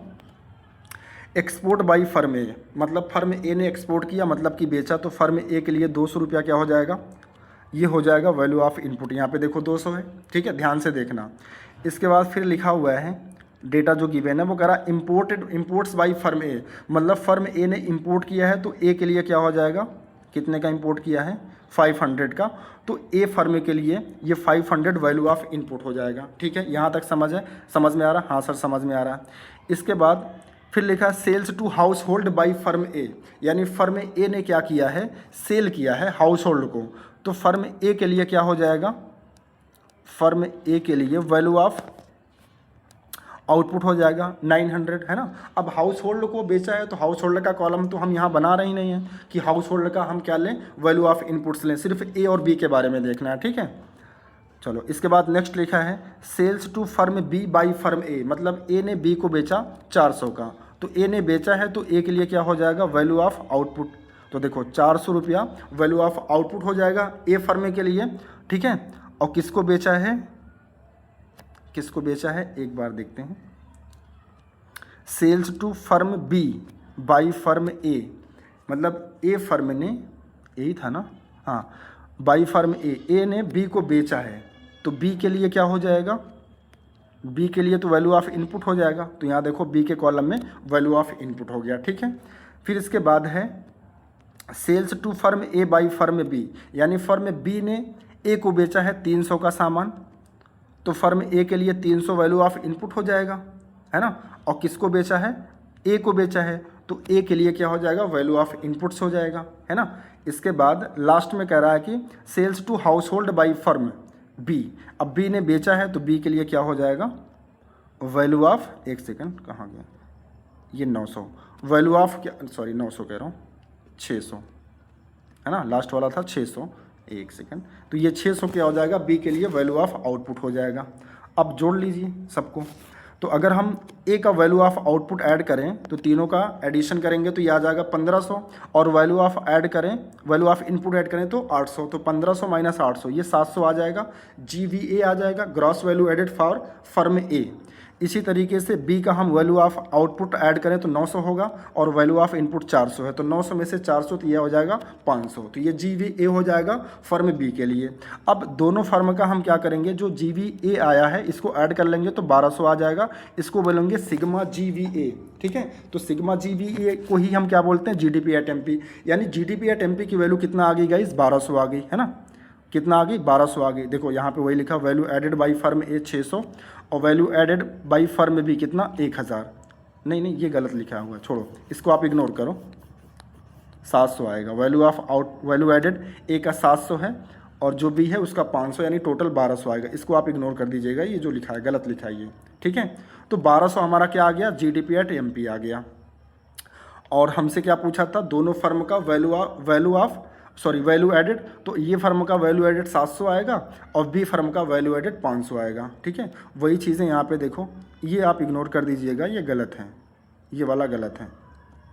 ठीक है, देखो हमसे पूछा क्या था, हमसे पूछा था value added by firm A and B और GDP एट MP पूछा था। ठीक है, तो देखो फर्म ए का वैल्यू एडेड 700 आ गया, फर्म बी का वैल्यू एडेड 500 हो गया, पहला आंसर हो गया। और बी पॉइंट में हमको GDP एट MP पूछा था, तो दोनों को ऐड कर लेंगे तो GDP एट MP कितना आ गया, 1200 आ गया। ठीक है, तो ये वाला सलूशन आप इग्नोर कर दीजिएगा इसको। ठीक है, ये गलत है, इसको आप इग्नोर कर दीजिएगा। ओके, चलो इसके बाद नेक्स्ट क्वेश्चन देखते हैं, क्वेश्चन नंबर 4। क्वेश्चन नंबर 4 में कह रहा कि calculate value added by firm C, यानी सिर्फ सी के लिए वैल्यू एडेड निकालना है। डेटा गिवन है sales by firm A to firm B, मतलब फर्म बी ने सेल्स बाई फर्म ए, अच्छा ए ने बेचा है बी को, तो ए के लिए 200 रुपया वैल्यू ऑफ आउटपुट हो जाएगा, लेकिन बी के लिए क्या हो जाएगा, वैल्यू ऑफ इनपुट हो जाएगा। वैल्यू एडेड यहाँ देखो दिया है ऑलरेडी, किसका दिया है, बी का। वैल्यू एडेड दिया है कितना, ₹400 दिया है, वैल्यू एडेड दे दिया है ना। और value added by firm D इसका दिया है 300, और sales by firm C to firm B, यानी सी ने फर्म बी को बेचा 700 का सामान, तो ये ₹700 फर्म सी के लिए वैल्यू ऑफ आउटपुट हो जाएगा और फर्म बी के लिए वैल्यू ऑफ इनपुट हो जाएगा। और फाइनल सेल इसमें दिया है ₹1300। ठीक है, थोड़ा सा ये क्वेश्चन ट्रिकी है, ध्यान से आप समझो। ठीक है, मेरी बात ध्यान से सुनो बस आप। देखो अब ये होता क्या है, जो ए है वो बी को सामान बेचता है, बी सी को सामान बेचता है, सी डी को सामान बेचता है, और अल्टीमेटली जो डी है वो फाइनली किसको बेचता है, कंज्यूमर को बेचता है ना। तो यहाँ पे सबसे पहले हम क्या करेंगे, ए का जो वैल्यू ऑफ आउटपुट है, सॉरी ए का जो वैल्यू एडेड है वो कैलकुलेट करेंगे। एक सेकेंड, हम ए के लिए सबसे पहले क्या निकालेंगे, वैल्यू एडेड फॉर ए, फिर प्लस कर देंगे वैल्यू एडेड फॉर बी, फिर प्लस कर देंगे वैल्यू एडेड फॉर सी, फिर प्लस कर देंगे वैल्यू एडेड फॉर डी, है ना। फिर इन चारों का जब हम सम कर देंगे तो याद रखना, इन चारों को सम करने के बाद वही सेम वैल्यू आएगी जो डी ने फाइनली किसको बेचा है, कंज्यूमर को। ठीक है, या फिर एक दूसरा तरीका समझ लो। पहले देखो, पहली बात मैंने कहा क्या कहा कि इन चारों के द्वारा, यानी ए बी सी और डी के द्वारा जो सामान बेचा जा रहा है वो वैल्यू अगर इन चारों का सम करेंगे तो पता कितना आएगा, जो डी ने फाइनली कंज्यूमर को बेचा है, ठीक है, वो वैल्यू आ जाएगी। या फिर दूसरा तरीका ये समझ लो, क्वेश्चन में जो फाइनल सेल दिया है, ये जो 1300 का फाइनल सेल दिया है, जब हम इन चारों का सम करेंगे, यानी value added A plus value added of B plus value added of C plus value added of D, इन चारों का जब सम करेंगे तो ये हमेशा फाइनल सेल्स के ही बराबर आता है। ठीक है, हमेशा। अभी देखो मैं आपको दिखा रहा हूँ, तो चलो हम फाइनल सेल्स निकालते हैं। कैसे, सबसे पहले वैल्यू एडेड ऑफ ए निकालेंगे, उसमें प्लस कर देंगे वैल्यू एडेड ऑफ बी, फिर प्लस करेंगे वैल्यू एडेड ऑफ सी, फिर प्लस करेंगे वैल्यू एडेड ऑफ डी। अब सुनो, अगर हमें वैल्यू एडेड ऑफ ए निकालना है तो इसका फॉर्मूला क्या होता है, value of input minus value of output. इसी तरीके से प्लस कर देंगे वैल्यू एडेड ऑफ बी का, तो इसका भी फार्मूला सेम होगा, value of output minus value of input. इसी तरीके से वैल्यू एडेड ऑफ सी का जब वैल्यू एडेड ऑफ सी निकालेंगे तो इसका भी सेम फार्मूला होगा, value of output minus value of input. इसी तरीके से वैल्यू एडेड ऑफ डी जब निकालेंगे तो इसका भी सेम फार्मूला होगा, value added of output minus value of input. ठीक है, अब देखो क्वेश्चन में फाइनल सेल दिया है 1300, वो हमने फाइनल सेल की जगह रख लिया। इसके बाद अब वन बाई वन पढ़ते हैं। सबसे पहले दिया sales by firm A to B, firm B, यानी ए ने बी को बेचा, तो ये जो ₹200 ए ने बी को बेचा, तो अगर हम ए के पॉइंट ऑफ व्यू से बात करें तो ए के लिए ये 200 क्या है, वैल्यू ऑफ आउटपुट है। क्या है, वैल्यू ऑफ आउटपुट है, बात समझ रहे हो। तो यहाँ हमने ₹200 रख दिया। इसके बाद फिर दिया है value added by firm B, value added by firm D दिया है 400। अब सुनो ध्यान से, वैल्यू एडेड जब बता दिया फर्म बी का, ठीक है, तो हमें फर्म बी का वैल्यू एडेड निकालना है। फर्म बी का क्या निकालना है, वैल्यू एडेड निकालना है फर्म बी का। इसका फॉर्मूला होता है value of output minus value of input होता है। क्वेश्चन में जब ये ऑलरेडी बता दिया, ये भी बता रहा क्वेश्चन में और ये भी बता रहा है, तो ये जो वैल्यू ऑफ आउटपुट होता है ये वैल्यू एडेड का ही पार्ट होता है ना। तो अगर ये बता दिया क्वेश्चन में, ये बता दिया, ठीक है, और ये भी बता दिया, तो इसकी वैल्यू तो हम वैल्यू ऑफ इनपुट की वैल्यू तो पता कर सकते हैं। कैसे सर, देखो सुनो ध्यान से, यहाँ पे देखो क्वेश्चन में वैल्यू एडेड ऑफ फर्म ए बताया 200, और क्वेश्चन में ये भी बता दिया कि जो वैल्यू एडेड है, ठीक है, जो वैल्यू एडेड है फर्म ए का वो 200 है, तो इसका मतलब वैल्यू ऑफ इनपुट कितना रहा होगा, 0 रहा होगा। भाई बात सही है ना, क्योंकि वैल्यू एडेड का फॉर्मूला क्या होता है, value of output minus value of input, और क्वेश्चन में वैल्यू ऑफ आउटपुट ए का बता रहा 200 और वैल्यू एडेड भी 200 बता रहा है, तो इसका मतलब वैल्यू ऑफ इनपुट कितना रहा होगा, 0 रहा होगा। बात समझ रहे हो। चलो इसके बाद हम निकालेंगे वैल्यू एडेड ऑफ बी। अब यहाँ देखो दिया है value added by firm D. अब देखो फर्म डी का भी वैल्यू एडेड दे दिया, फर्म बी का भी वैल्यू एडेड दे दिया। अगर हम वैल्यू एडेड फर्म की बात करें बी की, तो ये दिया है कितना, 400 ऑलरेडी दे दिया, ठीक है, 400 दे दिया। अब इसके बाद फिर कह रहा है कि sales by firm C to firm B, यानी सी ने फर्म बी को बेचा है, तो सी के लिए ये 700 क्या हो जाएगा, वैल्यू ऑफ आउटपुट, और बी के लिए क्या हो जाएगा, वैल्यू ऑफ इनपुट हो जाएगा। तो देखो सबसे पहले ये 700 रुपया कहाँ गया, एक सेकेंड, 700 ही दिया है, अच्छा नहीं वैल्यू ऑफ, अच्छा पहले ये देखो value added by firm D value added firm D का दे दिया कितना 300 रुपया। ये देखो वैल्यू एडेड जो है वो फर्म डी का दिया 300 रुपया, है ना। और इसका फार्मूला होता है value of output minus value of input. तो इसका मतलब जब इसका वैल्यू एडेड बता ही दिया तो value of output minus value of input करके ये भी 300 ही रहा होगा, जब वैल्यू एडेड 300 बता रहा। इतनी बात समझ में आ रही है। अब इसके बाद सेल्स दिया है by firm C to firm B, यानी जो सी है वो फर्म बी को बेच रहा है। तो सी के लिए ये 700 रुपया क्या हो जाएगा वैल्यू ऑफ आउटपुट, और फर्म बी के लिए वैल्यू ऑफ इनपुट हो जाएगा। ठीक है, एक second, value of output mine, यहाँ देखो सी के लिए वैल्यू ऑफ आउटपुट बता रहा कितना 700 रुपया, है ना। 700 रुपया दिया है ना, एक सेकेंड, 700 दिया है ना। Sales by firm C to firm B, ये 700 दिया हुआ है।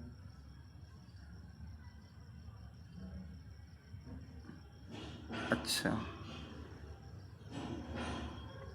Sales by firm C to sales firm B. अच्छा, यहाँ देखो ये जो सेल बताना ना फर्म बी का, और यहाँ ऊपर दिया है वैल्यू एडेड फर्म बी का। तो जब वैल्यू एडेड ऑलरेडी बता ही दिया तो फिर वैल्यू ऑफ आउटपुट से कोई मतलब नहीं है, क्योंकि value of output value added का ही पार्ट होता है। बात समझ रहे हो, वो क्या होता है वैल्यू एडेड का ही पार्ट होता है। अच्छा, सी के बारे में हमें कुछ नहीं बता रहा है, सी के बारे में हमें कुछ भी नहीं बता रहा, तो सी को हम क्या मान लेंगे, सी का जो वैल्यू एडेड है वो क्या मान लेंगे यक्स मान लेंगे, है ना। अब देखो सुनो ध्यान से, जो ए का है, ए का वैल्यू एडेड बता रहा 200 रुपया, और वैल्यू एडेड जो बी का है वो कितना बता रहा 400 रुपया। ठीक है, 400 रुपया बता रहा है। सर कहाँ बता रहा, दिखाइए, यहाँ देखो वैल्यू एडेड दिया है 400 रुपया, ये बी का वैल्यू एडेड कितना दिया 400। तो यहाँ पे मैंने लिख लिया, एक सेकेंड गाइस, ये देखो जो सी है ये है ना सी वाला, तो सी का वैल्यू एडेड ऑलरेडी बता ही दिया कितना 400 रुपया।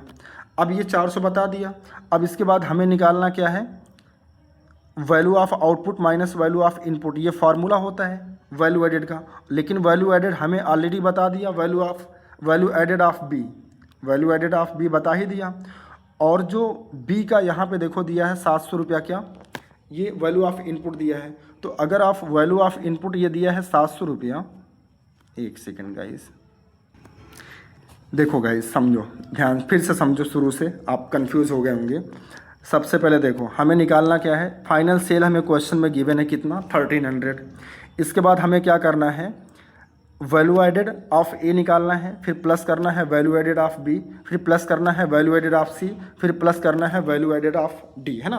क्वेश्चन में ए का वैल्यू एडेड ऑलरेडी बता दिया है कि 200 है, और वैल्यू ऑफ इनपुट भी बता रहा है कि 200 है। इसका मतलब वैल्यू ऑफ इनपुट जो है वो 0 रहा होगा, क्योंकि वैल्यू एडेड ऑफ ए अगर हम इसका वैल्यू एडेड निकालें तो इसका फार्मूला क्या होता है value of output minus value of input, लेकिन वैल्यू एडेड ऑफ ए ये ऑलरेडी बता दिया 200। ठीक है, और इसका फार्मूला होता है वैल्यू एडेड का value of output minus value of input. Question में वैल्यू एडेड भी बता रहा है 200 रुपया, है ना। तो इसका मतलब वैल्यू ऑफ आउटपुट कितना रहा होगा 0 रहा होगा। तो ये वाला पॉइंट आपको समझ में आ रहा होगा, है ना। इसके बाद वैल्यू एडेड जो बी का है वो ऑलरेडी बता रहा 400। तो देखो हम क्या करेंगे वैल्यू एडेड पहले लिख लेंगे, बी का कितना है 400। इसके बाद फिर कह रहा कि जो वैल्यू ऑफ इनपुट है, देखो यहाँ पे लिखा था ना sales by firm A to B, यानी ए ने बी को बेचा, तो बी के लिए ये 200 क्या है वैल्यू ऑफ इनपुट है। तो देखो यहाँ पे वैल्यू ऑफ इनपुट की जगह अगर हम 200 लिख लें और वैल्यू एडेड ऑलरेडी 400 बता रखा है, तो ये वैल्यू कितना रही होगी 600 रही होगी, क्योंकि 600 में से 200 माइनस करेंगे तभी तो 400 आएगा। बात समझ रहे हो। अगर फिर से समझो, अगर क्वेश्चन में वैल्यू एडेड बी का जो है वो बता रहा कि 400 है और वैल्यू ऑफ इनपुट बता रहा 200 है, इसका मतलब ये वैल्यू तो पता ही चल जाएगी, मतलब वैल्यू ऑफ आउटपुट कितना रहा होगा 600 रहा होगा, क्योंकि 600 में से जब ये 200 माइनस करेंगे तभी तो ये 400 आएगा। समझ में आ गया। इसके बाद सी के बारे में कोई भी इन्फॉर्मेशन नहीं दिया, तो सी के बारे में हम क्या मान लेंगे एक्स मान लेंगे। और डी के बारे में बता रहा है कि जो डी का वैल्यू एडेड है वो कितना दिया है 300 दिया। यहाँ पे देखो वैल्यू एडेड जो डी का है वो कितना दिया है 300 दिया है। तो यहाँ पे हमने लिख लिया वैल्यू एडेड 300, इसका मतलब value of output minus value of input ये भी कितना रहा होगा 300 रहा होगा। अब इसको हम क्या करते हैं सॉल्व कर लेते हैं। तो देखो ये 1300 आ गया plus value of added A का कितना था 200, वो 200 यहाँ रख लिए। वैल्यू ऑफ एडेड बी का कितना था 400, वो 400 यहाँ रख लिए। प्लस सी का हमको पता नहीं, यही निकालना है ना, तो ये यक्स मान लिए। और हमें डी का जो दिया है वो 300 दिया है। अब इसको सॉल्व कर लेंगे तो ये तो हो जाएगा 1300, ठीक है। और 200 प्लस 400 600 प्लस 900, ये 900 प्लस यक्स हो जाएगा। तो यक्स की वैल्यू कितना हो जाएगी 1300 माइनस 400, यानी यक्स की वैल्यू कितना आ जाएगी 400 आ जाएगी। और हमसे यक्स की ही वैल्यू पूछा था, तो value added by firm C कितना हो जाएगा 400 हो जाएगा, ठीक है। अब समझ में आया। तो अगर आपको कन्फ्यूज़न हुई होगी तो एक बार आप रिवर्स करके वीडियो को देखिएगा, आपको 100% समझ में आ जाएगा, ठीक है। चलो इसके बाद नेक्स्ट क्वेश्चन देखते हैं, क्वेश्चन नंबर 5। क्वेश्चन नंबर 5 में कह रहा है कि calculate value added by A and B, यानी वैल्यू एडेड निकालना है ए और बी का। हमें दिया है sales by firm B to government, यानी बी ने गवर्नमेंट को बेचा 1000 का सामान, तो बी के लिए वैल्यू ऑफ आउटपुट हो गया। सेल्स बाई फर्म ए ने बेचा है, ठीक है, तो ए के लिए वैल्यू ऑफ आउटपुट हो जाएगा। Purchase by household from B, यानी हाउस होल्ड ने बी से परचेज किया, मतलब बी ने सेल किया है, तो बी के लिए ये 3000 क्या हो जाएगा वैल्यू ऑफ आउटपुट हो जाएगा। एक्सपोर्ट बाई बी, मतलब बी ने बेचा है, ठीक है, तो ये बी के लिए क्या हो जाएगा वैल्यू ऑफ आउटपुट। फिर इसके बाद चेंज इन स्टॉक दिया है ए का 200 और change in stock of B दिया है 100, ठीक है। फिर लिखा इंपोर्ट बाई फर्म ए, यानी फर्म ए ने इंपोर्ट किया 700, तो ये फर्म ए के लिए वैल्यू ऑफ इनपुट हो जाएगा। फिर लिखा sales by firm Z to A, यानी जेड ने ए को बेचा है तो ए ने खरीदा है, तो ए के लिए 2500 वैल्यू ऑफ इनपुट हो जाएगा। Purchased by firm B from A ने बी से क्या किया है खरीदा है, तो ए के लिए ये 2000 वैल्यू ऑफ आउटपुट हो जाएगा, और क्योंकि बी ने खरीदा है तो वैल्यू ऑफ इनपुट हो जाएगा, ठीक है। आइए इसका सलूशन देखते हैं इसी टेबल के थ्रू। देखो सबसे पहले आप फर्म का नाम लिख लो यहाँ पे ए और बी, इसके बाद वैल्यू ऑफ आउटपुट एक कॉलम बना लो, वैल्यू ऑफ इनपुट और वैल्यू एडेड, है ना। अब देखो सबसे पहले क्वेश्चन में दिया था कि जो सेल किया है बी ने गवर्नमेंट को वो कितना का किया है 5000 का, ठीक है। एक सेकेंड, यहाँ पे देखो sales by firm B to government कितना किया है 1000 का, सॉरी, ठीक है, सेल्स बाई फर्म बी। तो ए के लिए जो वैल्यू ऑफ आउटपुट होगा ये 1000 हो जाएगा। वैल्यू ऑफ आउटपुट 1000 है कि 5000 है यार। सेल्स बाई फर्म बी ने बेचा है ए को, अच्छा बी के लिए ये क्या हो जाएगा वैल्यू ऑफ आउटपुट हो जाएगा 1000। तो यहाँ देखो बी के कॉलम में वैल्यू ऑफ आउटपुट यहाँ पे लिखा है 1000। इतना समझ में आया? हाँ सर समझ में आया। आगे बताइए, आगे सुनो। इसके बाद दिया है सेल्स बाई फर्म ए, ठीक है, यानी फर्म ए का सेल बता दिया कंप्लीटली। अब याद रखना सेल के दो कंपोनेंट होते हैं, sales plus change in stock. तो अब अगर ए के बारे में सेल्स या फिर चेंज इन स्टॉक बताएगा तो वो इररिलेवेंट हो जाएगा, ठीक है। यानी यहाँ क्लियरली ये बता रहा है कि जो सेल्स किया है फर्म ए ने वो कितने का किया है 5000 का किया है। तो अब अगर ए के बारे में कोई भी सेल्स अलग से या फिर चेंज इन स्टॉक बताएगा तो इसका मतलब वो ऑलरेडी इस 5000 में ऐड है, जैसे मैं आपको समझा रहा हूँ। आगे तो पहले ये समझो, आगे लिखा हुआ purchase by household from B, यानी बी से परचेज किया गया है, मतलब बी ने बेचा है। तो ये बी के लिए 3000 क्या हो जाएगा, बी के लिए 3000 हो जाएगा वैल्यू ऑफ आउटपुट। ये समझ में आया? हाँ सर समझ में आ गया। इसके बाद फिर लिखा है एक्सपोर्ट बाई बी, इसका मतलब बी ने क्या किया एक्सपोर्ट किया है 500 का, तो ये बी के लिए क्या हो जाएगा वैल्यू ऑफ आउटपुट हो जाएगा। बी के लिए ये देखो 500 क्या हो जाएगा वैल्यू ऑफ आउटपुट हो जाएगा। इसके बाद फिर लिखा हुआ है चेंज इन स्टॉक ऑफ ए।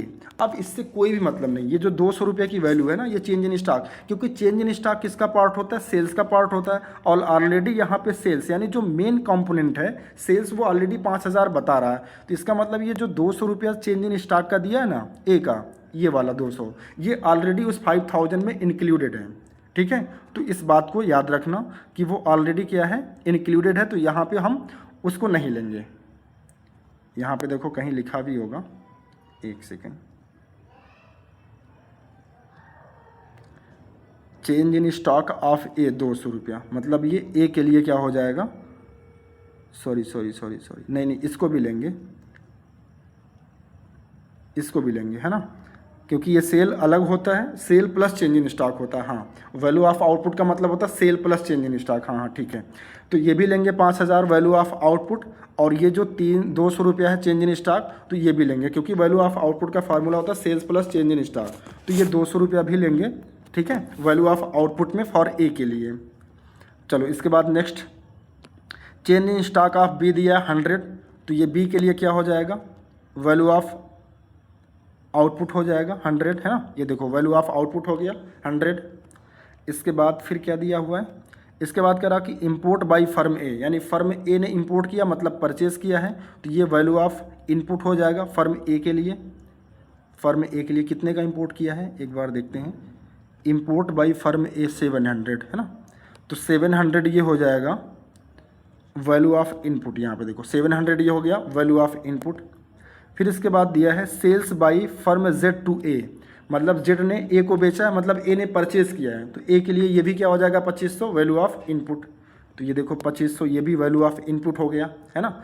इसके बाद फिर दिया हुआ है purchased by firm B from A, यानी purchased by firm B from A से परचेज़ किया है बी ने, है ना, तो ए के लिए 2000 वैल्यू ऑफ आउटपुट हो जाएगा और बी के लिए वैल्यू ऑफ इनपुट हो जाएगा, ठीक है। तो ए के लिए 2000 क्या हो जाएगा, वैल्यू ऑफ इनपुट हो जाएगा। यहाँ पे देखो ए के लिए 2000 वैल्यू ऑफ इनपुट हो जाएगा। और हम बात करें, एक सेकेंड कहाँ मैं दिखा रहा हूँ, ये देखो बी के लिए 2000 वैल्यू ऑफ इनपुट हो जाएगा, ठीक है। एक सेकेंड यहाँ पे देखो वैल्यू ऑफ इनपुट हो जाएगा, है ना, ये 2000। और हम जो है किससे ख़रीदा, जेड से, तो जेड का हमने कॉलम बनाया नहीं तो छोड़ दो, फिर से समझो। यहाँ पे लिखा sales by firm Z to A, मतलब जेड ने ए को बेचा है, तो इसका मतलब ए ने जेड से ख़रीदा है, तो जेड का तो कॉलम हमने बनाया नहीं है, सिर्फ ए बी का निकालना है। तो ए के लिए क्या है, ये 2500 रुपया, बताओ ए के लिए क्या है, तो ए के लिए ये 2500 रुपया क्या हो जाएगा, वैल्यू ऑफ इनपुट हो जाएगा। तो यहाँ देखो वैल्यू ऑफ इनपुट लिखा है 2500, है ना। इसके बाद लास्ट लाइन में जो कह रहा है कि purchased by firm B from A, यानी purchased by firm B, B ने परचेज़ किया है ए से 2000, तो ए से परचेज़ किया है मतलब ए ने बेचा है, तो ए के लिए तो 2000 वैल्यू ऑफ आउटपुट हो जाएगा और बी के लिए 2000 वैल्यू ऑफ इनपुट हो जाएगा। तो बी के कॉलम में देखो वैल्यू ऑफ इनपुट में लिखा है और ए के कॉलम में वैल्यू ऑफ आउटपुट होना चाहिए। कहाँ गया, 5000 प्लस 200, एक second, purchased by firm B from A, purchased by firm B, B ने परचेज़ किया फ्रॉम ए से, तो ए इसका मतलब बेच रहा है, तो ए के लिए तो वैल्यू ऑफ इनपुट हो, वैल्यू ऑफ आउटपुट हो जाएगा और बी के लिए वैल्यू ऑफ इनपुट होना चाहिए, ठीक है। बी के लिए वैल्यू ऑफ इनपुट हो गया और ए के लिए वैल्यू ऑफ आउटपुट होना चाहिए, है ना। ए के लिए तो कहाँ है वैल्यू ऑफ आउटपुट, ए के लिए 2000,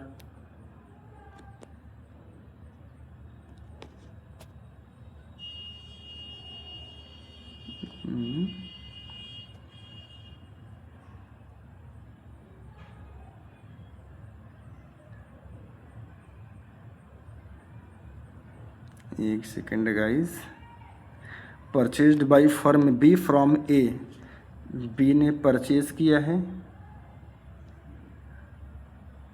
sales by firm A already दिया था, अच्छा ठीक है, इसका मतलब हाँ, यहाँ पे देखो जो लिखा है सेल्स बाय फर्म ए 5000 ये भी दिया था और चेंज इन स्टॉक भी दिया था 500, तो इसका मतलब ये तो दोनों हो गया, है ना, दोनों कंपोनेंट मिल करके ऑलरेडी ये वैल्यू ऑफ आउटपुट ए के लिए बन चुके हैं। तो अलग से अगर ये कह रहा कि परचेज्ड बाय फ्रॉम, तो ये 2000 इसका मतलब उसी 5000 में इंक्लूडेड है ना, क्योंकि यहाँ अलग से सेल्स बता दिया कि फर्म ए का सेल्स इतना है, तो फिर यहाँ पे भी बता रहा कि बी से ख़रीदा, मतलब कि ये 2000 उसी 5000 में इंक्लूडेड है, इसीलिए यहाँ पे 2000 रुपया नहीं लेंगे, याद रखना, ठीक है। तो ए में 2000 नहीं लेंगे, लेकिन हाँ बी के लिए वैल्यू ऑफ इनपुट ये 2000 बनेगा, ठीक है। चलो इसके बाद अब इसको माइनस कर लो। देखो अगर हम इसका टोटल करें वैल्यू ऑफ आउटपुट, ठीक है, देखो ए का वैल्यू ऑफ आउटपुट बना 5200 और वैल्यू ऑफ आउटपुट बना, इनपुट बना 3200, तो ये माइनस कर देंगे तो 2000 आ जाएगा, इसको बोलेंगे वैल्यू एडेड बाय फर्म ए, है ना। फिर बी का जो वैल्यू ऑफ आउटपुट है ये 4600, वैल्यू ऑफ इनपुट है 2000, तो ये आ जाएगा 2600। ये value added by firm B है।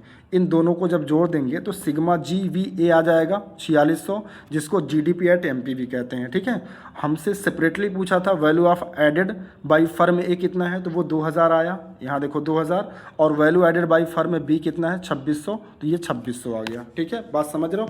यहाँ पे थोड़ा सा ये देखो कन्फ्यूज़न हुई थी, तो याद रखना ये जो यहाँ पे लिखा लास्ट में purchased by firm B from A, मतलब ए से बी ने खरीदा है, तो ए के लिए ये क्या हो जाएगा, फर्म बी ने ए से खरीदा तो ए के लिए वैल्यू ऑफ आउटपुट हो जाएगा, है ना। लेकिन इसको हम वैल्यू ऑफ आउटपुट ए में नहीं दिखाएंगे, क्योंकि यहाँ पे ऑलरेडी सेल्स बाई फर्म ए दिया हुआ है, कितना 5000, तो ये टोटल है, ए फर्म का टोटल सेल है। और ऑलरेडी जब ये सेल दे देता किसी एक फर्म के बारे में, तो फिर अगर अलग से अगर वो बोल रहा कि किसी से ख़रीदा है या किसी से बेचा है, तो उसको फिर उसमें ऐड नहीं करते। ठीक है, क्योंकि इस 5000 में ये 2000 ऑलरेडी क्या है, इंक्लूडेड है। ठीक है, चलो इसके बाद देखते हैं क्वेश्चन नंबर 6। क्वेश्चन नंबर 6 में कह रहा है कि calculate gross value added at market price for A and B national income, यानी कि एनएनपी एट एफ सी निकालना है। डेटा गिवन है sales by A, sales by B, NFI A, change in stock of B, closing stock of A, opening stock of A, consumption of fixed capital. Guys इसको depreciation बोलते हैं। ठीक है, मतलब depreciation का ही दूसरा नाम होता है कंजम्पशन ऑफ फिक्स्ड कैपिटल। इसके बाद इनडायरेक्ट टैक्सेस दिया है, purchase of raw material by A, purchase of raw material by B और एक्सपोर्ट बाई बी। अच्छा क्वेश्चन है। ठीक है, सबसे पहले हम निकालते हैं value added by firm A. ठीक है, अब देखो वैल्यू एडेड अगर हम फर्म ए का निकालें तो इसका फार्मूला होता है sales plus change in stock minus intermediate consumption. Firm A का जो सेल्स दिया है वो कह रहा कि कितना है 1000, यहाँ देखो 1000 दिया है, वो 1000 हमने यहाँ रख लिया। और चेंज इन स्टॉक का मतलब होता है closing stock minus opening stock, तो क्लोजिंग स्टॉक ए का दिया 50 और ओपनिंग स्टॉक दिया 100, तो 50 माइनस 100 यहाँ देखो हमने लिख दिया 50 माइनस 100। और इंटरमीडिएट कंजम्पशन मतलब वैल्यू ऑफ इनपुट, तो purchase of raw material by A इसका दिया 500, तो ये 500 हमने लिख लिया। फिर जब हम इसको सॉल्व करेंगे तो ये हो जाएगा 1000 और 50 माइनस 100 ये माइनस 50 हो जाएगा, माइनस 500, तो ये आ जाएगा 450। ठीक है, तो वैल्यू एडेड फॉर फर्म ए ये आ गया 450, है ना। इसी तरीके से हम निकालेंगे value added by firm B. ठीक है, इसका फार्मूला क्या होगा, sales plus change stock minus IC, है ना। तो यहाँ देखो वैल्यू जो सेल्स दिया, सेल्स बाई फर्म बी कितना दिया 2000, तो ये 2000 हमने लिख लिया सेल्स के सामने। चेंज इन स्टॉक की अगर बात करें तो देखो चेंज इन स्टॉक इसमें दिया है, चेंज इन स्टॉक दिया माइनस का 200, यहाँ देखो लिखा ना change in stock of B minus 200, ये हमने लिख लिया माइनस 200। ठीक है, फिर यहाँ देखो माइनस 200, फिर इसके बाद माइनस इंटरमीडिएट कंजम्पशन, तो purchase of raw material by B दिया 600, तो इसको माइनस कर देंगे, यहाँ पे देखो 600। ठीक है, अब एक चीज़ ध्यान से समझो, यहाँ लास्ट में दिया एक्सपोर्ट बाई बी। ठीक है, और ऊपर ये भी दिया है सेल्स बाई बी।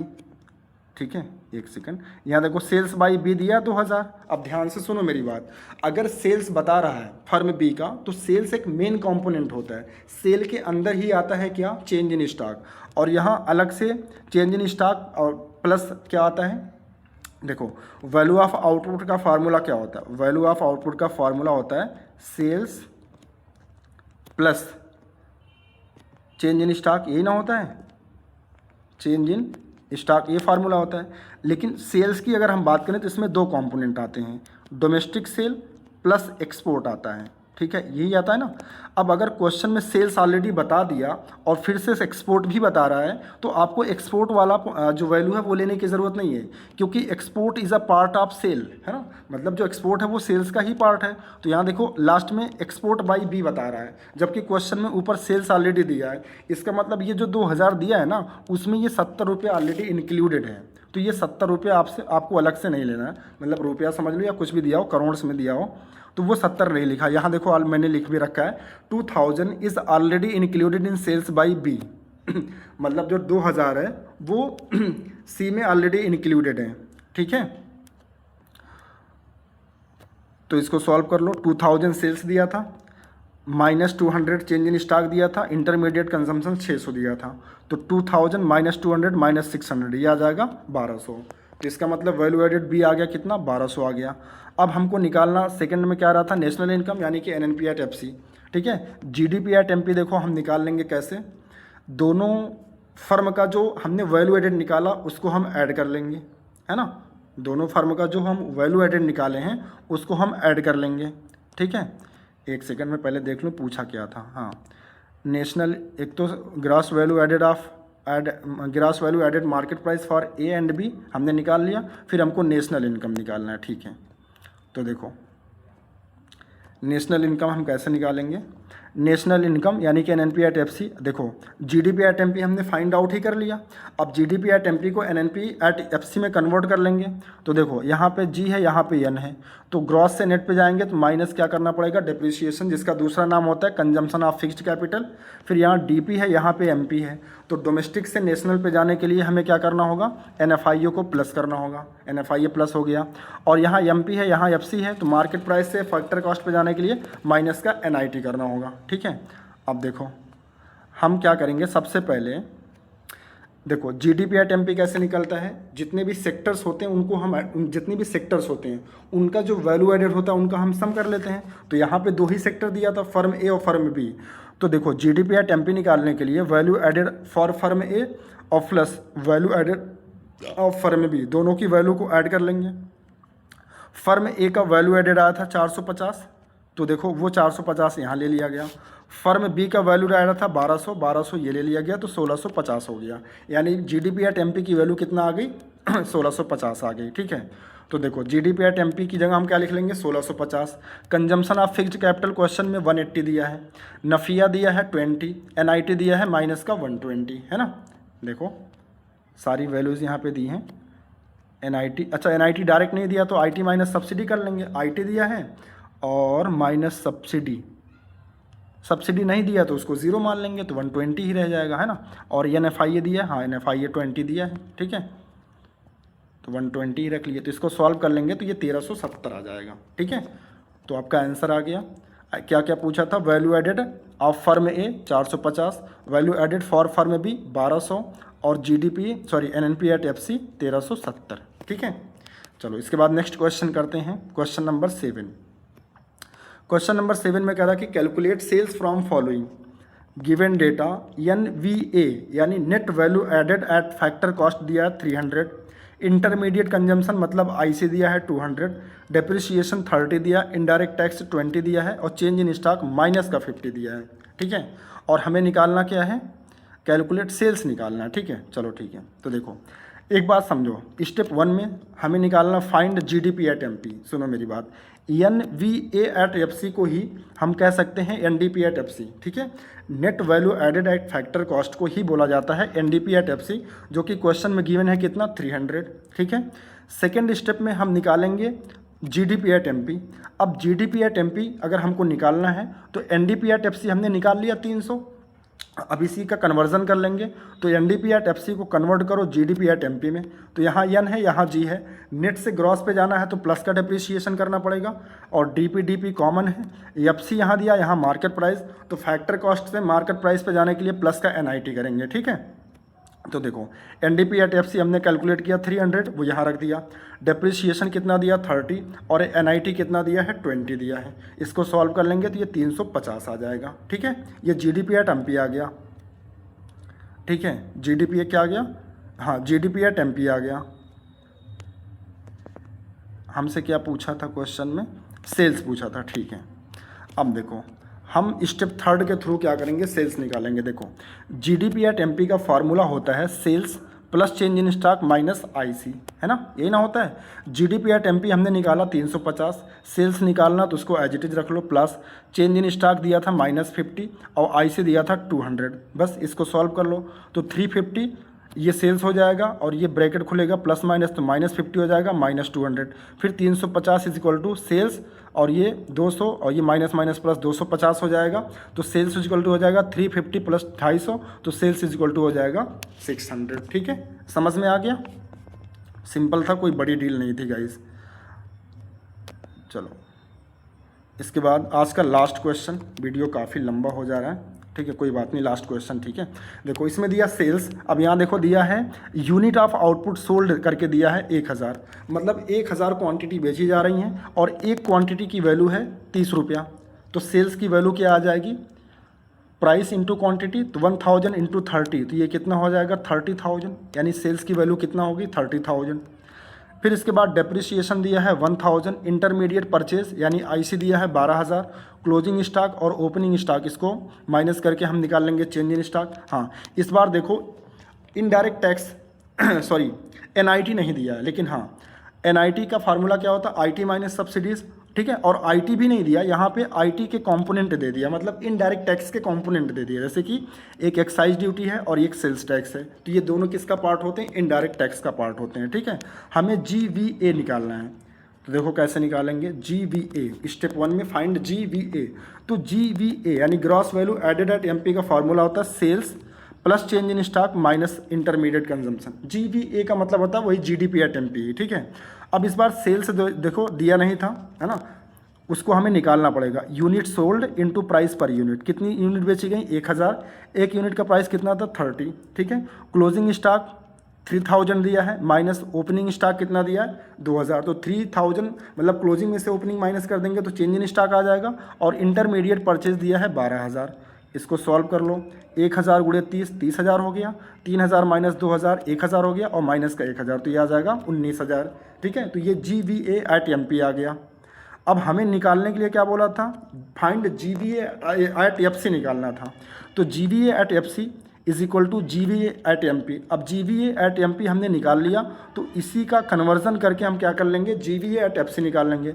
तो देखो GVA और ये GVA ये दोनों जगह सेम है, फ़र्क किसका है, यहाँ मार्केट प्राइस है, यहाँ फैक्टर कॉस्ट है।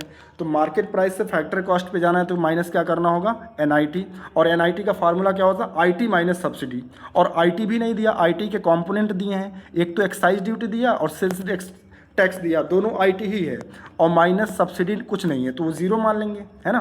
तो ये हो जाएगा 19,000 माइनस IT दिया था एक्साइज ड्यूटी 2500 और सेल्स टैक्स 3500, तो 2500 प्लस 3500 ये 6000 हो जाएगा, और माइनस सब्सिडी जीरो है, तो 19,000 माइनस 6000 ये आ जाएगा 13,000। That is your final answer, यानी 13,000 आपका क्या आ जाएगा GVA एट एफसी, और GVA एट एमपी कितना आया 19,000 आया। ठीक है, तो आई होप गाइज आज ये जो मैंने टोटल 8 क्वेश्चंस मैंने किए न्यूमेरिकल, ये समझ में आए होंगे। हाँ, थोड़ा सा बीच बीच में कन्फ्यूज़न हुई है, तो उसको आप थोड़ा सा रिवर्स करके वीडियो देखेंगे ना, तो आपको बिल्कुल भी कन्फ्यूज़न नहीं होगी। ठीक है, तो माफ़ी चाहता हूँ जो बीच बीच में थोड़ा सा कन्फ्यूज़न आई, नेक्स्ट वीडियो में ऐसी कोई गलती नहीं होने दूंगा। ठीक है, तो गाइस अगर ये वीडियो अच्छा लगा हो तो प्लीज़ वीडियो को लाइक एंड शेयर ज़रूर करिएगा अपने दोस्तों तक जो भी इकोनॉमिक्स पढ़ते हैं। ठीक है, मिलते हैं आपसे नेक्स्ट वीडियो में। तो फाइनली हमने एक मेथड कंप्लीट कर लिया नेशनल इनकम का, जो कि प्रोडक्ट मेथड था। अब नेक्स्ट वीडियो में हम क्या करेंगे, इनकम मेथड और जो एक्सपेंडिचर मेथड है उससे नेशनल इनकम कैलकुलेट कैसे करते हैं। सबसे पहले उसकी थ्योरी पढ़ेंगे,